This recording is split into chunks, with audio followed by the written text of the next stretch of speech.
Aldous Huxley, La philosophie éternelle, chapitre 26, de la persévérance et de la régularité. Citation de Saint Jean de la Croix. Celui qui interrompt le cours de ses exercices spirituels et de ses prières est pareil à un homme qui laisse échapper un oiseau qu'il tient dans sa main. Il ne peut guère le rattraper. Fin de citation. Citation de Pélage.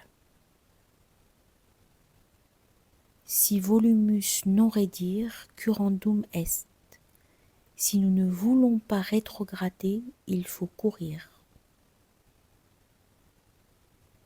Fin de citation. Citation de saint Augustin. S'il t'advient de dire « Cela suffit, je suis parvenu à la perfection », tout est perdu. Car c'est la fonction de la perfection de nous faire connaître notre imperfection. Fin de citation. Les bouddhistes ont un dicton analogue exprimant que si un arhat pense en lui-même qu'il est un arhat, cela prouve qu'il n'est pas un arhat. Nous citons Maître Eckhart. Je vous dis que nul ne peut faire l'expérience de cette naissance de Dieu dont il est pris conscience dans l'âme sans un effort intense. Nul ne peut parvenir à cette naissance à moins qu'il ne puisse détacher totalement son esprit des choses. Fin de citation. Citation de Sainte Thérèse. Si une pénitence rigoureuse m'avait été imposée, je n'en connais aucune que je n'eusse volontiers et fort souvent entreprise, plutôt que de me préparer à la prière par le recueillement en moi-même. Et certes, la violence avec laquelle Satan m'a assailli était tellement irrésistible, ou mes mauvaises habitudes étaient si fortes, que je ne me mettais pas à prier. Et la tristesse que j'éprouvais en entrant dans l'oratoire était si grande qu'il me fallait tout le courage dont je disposais pour me forcer à y pénétrer.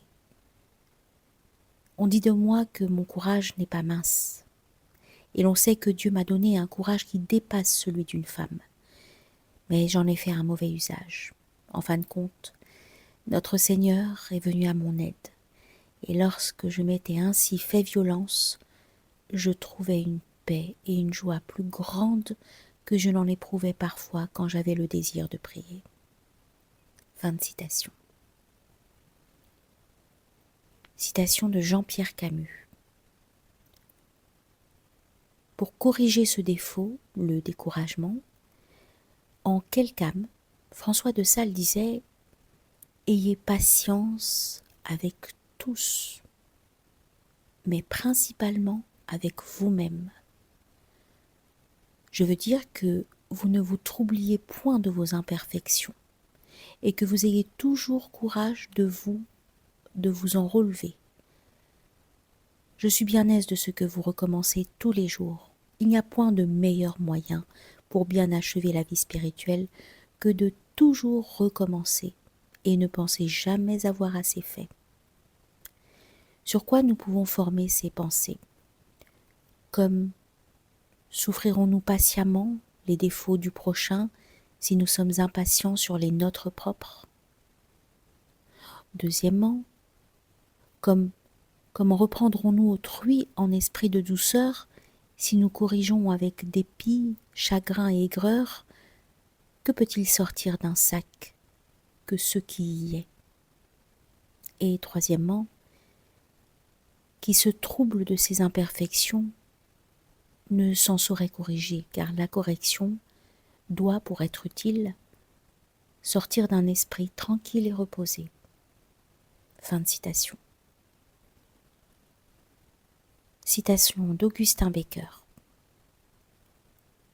Il n'y a guère d'âme qui s'abandonne à la prière intérieure sans qu'elle ne se trouve à un moment ou à un autre fort mal disposée à le faire, ayant de grandes obscurités dans l'esprit et une grande insensibilité dans leurs affections, de sorte que si les âmes imparfaites ne sont pas bien instruites et préparées, elles seront en danger, au cas où de telles contradictions de nature inférieure continueraient longtemps d'être abattues, et peut-être même empêchées de poursuivre la prière, car elles auront tendance à croire que leur recueillement ne sert absolument de rien, puisque pour autant qu'il leur semble, tout ce qu'elles peuvent penser ou mettre en œuvre à l'égard de Dieu est simple perte de temps et sans aucune utilité, et qu'en conséquence il leur serait plus profitable d'employer leur temps de quelque autre façon.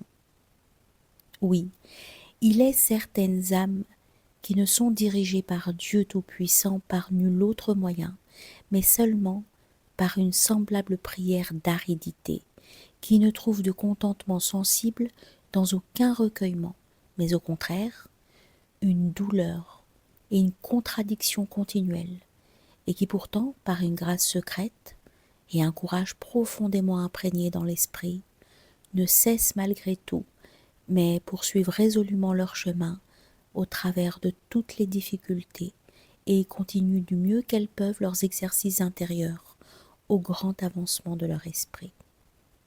Fin de citation.